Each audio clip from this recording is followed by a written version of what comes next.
duke u hequr shqiptarëve shpresën se mund të kenë një zë të merituar në vendimarrje, sepse si qytetarë ne duhet ta kemi zërin në vendimarrje. Deri në këtë moment, sidomos për këto projekte të cilat janë gjigande, edhe për këto legjislacione të cilat shkatrojnë me një të rënd të lapsit, qoftë zonat e mbrojtura nga një anë, qoftë paketa e maleve nga ana tjetër, po qoftë edhe problematika tjera që krijojnë, legjislacionet të rëna me kartonat cilët ngrihen me urdhër, të gjitha këto krijojnë një problematik për qytetarët, të cilët mbushen dhe më pas të bëj një pyetje se kam dhe për panelin pastaj. Po kush është zgjidhja? Ja protestuesit për shembull thonë të dorëhiqet Rama, të dorëhiqet qeveria, ja u dorëhoqën ata. Çfarë ndodh pastaj? Shkohet në zgjedhje pas si funksionon? Manjani mund të ma shpjegojë më mirë. Këta qytetarë cilët janë këtu, në përgjithësi këta janë shtresa gri. Pjesa më e madhe e tyre janë shtresa gri që nuk ndjehen të përfaqësuar nga partitë politike, sidomos ato tradicionalet.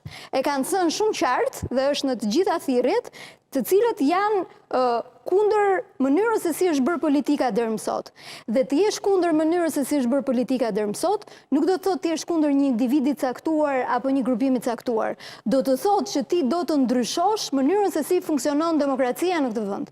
Mënyrën se si trajtohen pronarët në këtë vend.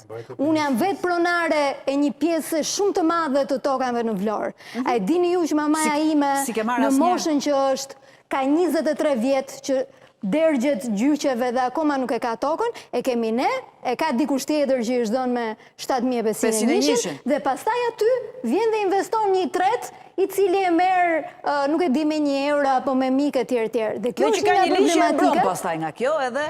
Kjo është një nga problematikat. 23 vite the Lira. 23 vite në gjyqe. Pra, mirë që s'kam prona unë. Kam shpëtuar, ka një sër problematikash dhe padrejtisht të cilat bëhen ndaj qytetarëve, të cilat nuk janë të lidhura vetëm me një gjë apo vetëm me një fushë. Siç e tha zoti Zekti shumë bukur, kjo është çështje e dinjiteti. Dhe çështja e dinjitetit është që shqiptarët, qytetarët kenë pozicionin e tyre dhe të kenë zërin e tyre. Edhe përmes përfaqësimit, po edhe përmes konsultimit. Ne kemi gjithë këto procedurat, konsultimit, ligje, cilat janë aty, të cilat nuk përdoren asnjëherë. Dhe vetëm tani mbas 5 ditëve protest, edhe në këtë rast, po edhe në raste tjera, ne po shohim që nxirret në media cili është investitori, çfarë do bëj, si do ta ruaj pjesën mjedisore etj etj. Po, Rama vazhdon të nxjerrë për ditë, po. Po nuk duhet ta bëj kryeministri këtë gjën. Këtë gjën duhet ta bëjnë strukturat, duhet ta bëj pushteti vendor, duhet ta bëjnë ministrit, duhet ta bëjnë, se nuk mund të bëjë një njeri vetëm gjithë transparencën për gjithë projektet që bëhen në Shqipëri.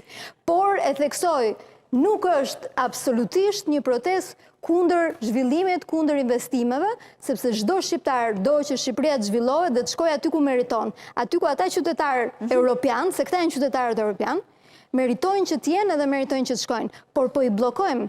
Në mënyrën se si bëhen këtu vendimarrjet, ne po i blokojmë. Dhe prandaj ata po marrin çantat edhe po ikin aty ku funksionon demokracia. Se nuk po ikin për rroga më të larta aty ku ikin. Çështja është që ke edhe nga ata që thonë dinjitet qytetar.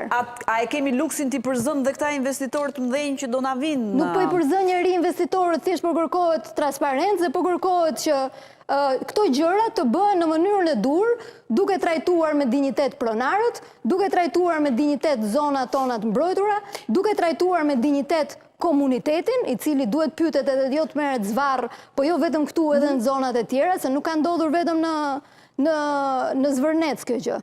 Janë rraur edhe në Rjoll, janë rraur edhe në zona tjera. Kështu që nuk mund t'i trajtosh ti qytetarët sikur janë një hiç, dhe pastaj të presësh që ata të jenë të kënaqur dhe thonë po patjetër zhvillimi. Po prit, se ata duhet të jenë gjithmonë pjesë komunitetet në çdo vend të botës, komunitetet të cilat përfitojnë apo preken nga një vendimar i caktuar, konsultohen janë aty me dinjitet, me qytetari dhe vazhdojnë përpara.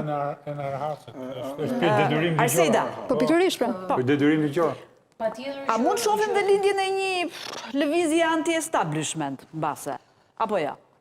Po që të konsiderohet protesta një lëvizje mirëfill politike, duhet marrë për masa të tjera,